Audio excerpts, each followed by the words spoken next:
नमस्कार, आप देख रहे हैं स्लार टीवी। मैं हूं आपके साथ अरुण कुमार। कहा जाता है कि जिस ओर जवानी चलती है उस ओर जमाना चलता है। यही आज नेपाली युवाओं ने करके दिखाया है। नेपाली युवाओं के अंदर अपने सरकार के लिए इतनी असंतुष्टि थी और ये गुस्सा उस दिन विस्फोट हुआ, उस दिन उजागरित हुआ जिस दिन नेपाल गवर्नमेंट ने उनकी आवाज़ को दबाने की कोशिश करी। नेपाल गवर्नमेंट ने 26 सोशल मीडिया प्लेटफार्म को बैन किया। ये नेपाल गवर्नमेंट का सोशल मीडिया बैन करना युवाओं के अंदर के भावनाओं को कहीं ना कहीं ट्रिगर किया और ये इन युवाओं ने ओली केपी शर्मा ओली के सरकार के खिलाफ ही मोर्चा खोल दिया।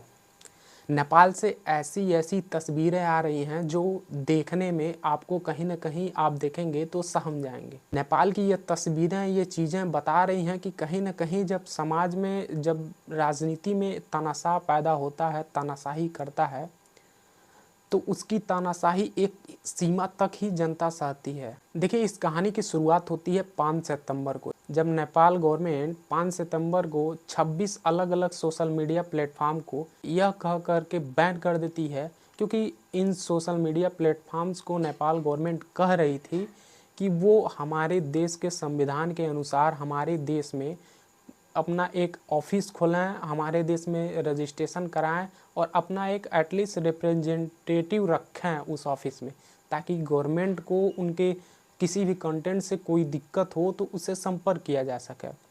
इसके लिए टिकटॉक वगैरह प्लेटफॉर्म ने अपना रजिस्ट्रेशन तो करा लिया, लेकिन बाकी जो कंपनियां थीं वो भारत में बहुत ज़्यादा जनसंख्या है तो आसानी से रजिस्ट्रेशन करा लेते हैं, लेकिन नेपाल में जनसंख्या कम होने की वजह से बाकी कंपनियों ने ध्यान नहीं दिया।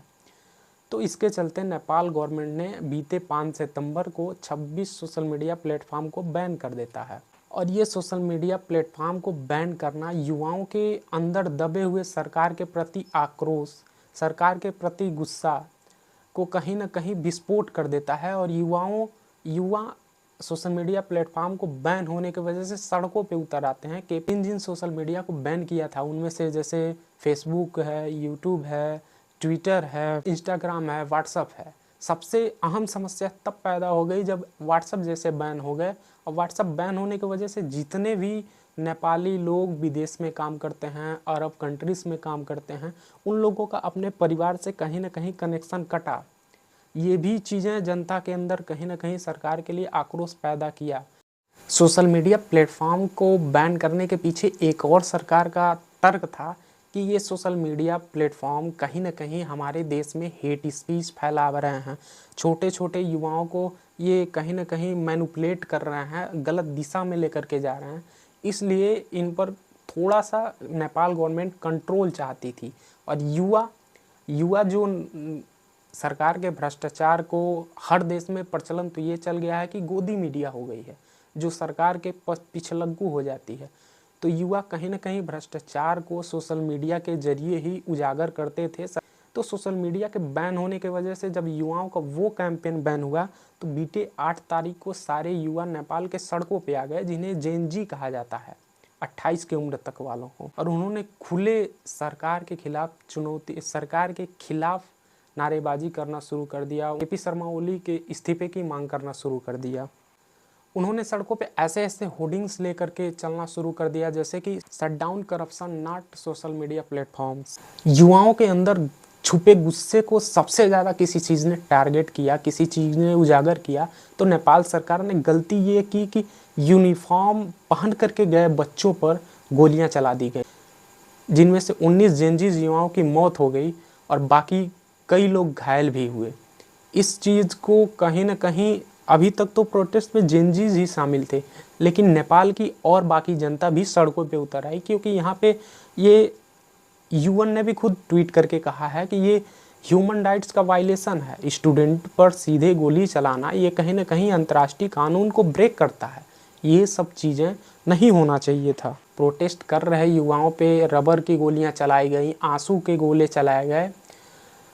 प्रोटेस्ट कर रहे युवाओं को हटाने के लिए, उनकी भीड़ हटाने के लिए उन पे वाटर कैनन का इस्तेमाल किया गया और अंततः जब युवाओं की भीड़ बढ़ती गई तो उन पे फायर भी किया गया, गोलियां चलाई गई, जिनमें 19 युवाओं की जान गई और कई घायल हो गए, जिन्हें आसपास के हॉस्पिटल में भर्ती किया गया।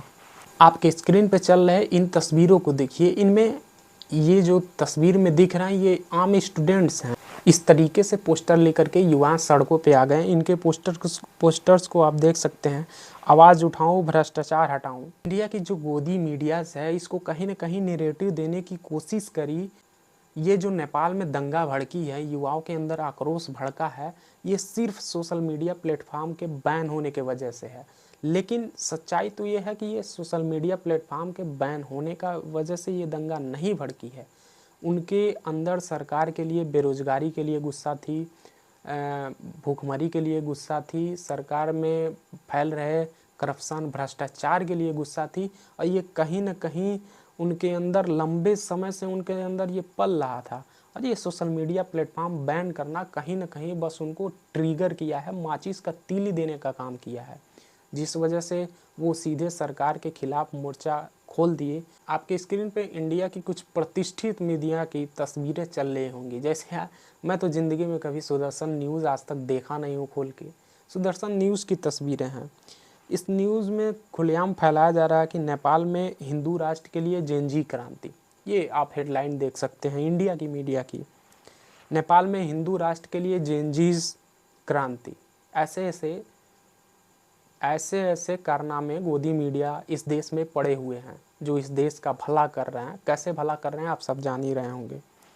ये देखिए एक ट्वीट है सम्मानित जन का, इनका नाम आप लोग पढ़ लीजिएगा। नेपाल में हिंदू राष्ट्र की मांग हुई तेज, जेनजी सड़कों पर उतरे। ऐसे ऐसे महानुभाव लोग इस देश में हैं।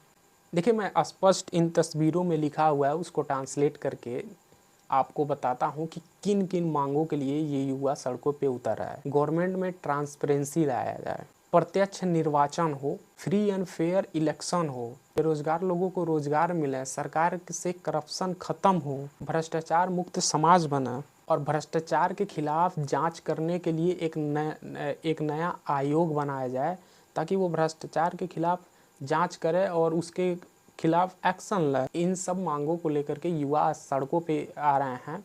और आज 9 सितंबर की नेपाल की भयावह तस्वीरें आप सभी के सामने आ रही हैं। नेपाल के युवा वहां के पार्लियामेंट में घुस गए, बैरिकेटिंग तोड़ करके पार्लियामेंट में आगजनी किया। लाखों की संख्या में भीड़ सड़कों पे आप देख रहे हैं आई हुई है। ये नेपाल गवर्नमेंट को उखाड़ फेंकने का काम करी है। भीड़ को देखते हुए, देश के आंतरिक स्थिति को देखते हुए केपी शर्मा ओली आज दोपहर 2 बजे के टाइम में अपना इस्तीफा रेजिग्नेशन दे दिए हैं।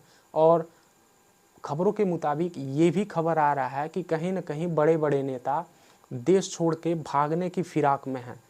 पार्लियामेंट को नहीं छोड़ा गया, बड़े बड़े बिल्डिंगों को, नेताओं के घर को, ये घर में घुस करके आप देखेंगे कि प्रदर्शनकारी केपी शर्मा ओली के घर में घुस करके तोड़फोड़ मचा रहे हैं। ये नेपाल की युवा शक्ति है जो अपने देश के लिए, अपने नेपाल के लिए आवाज़ उठा रही है। ये चाहती है कि नेपाल में करप्शन न हो।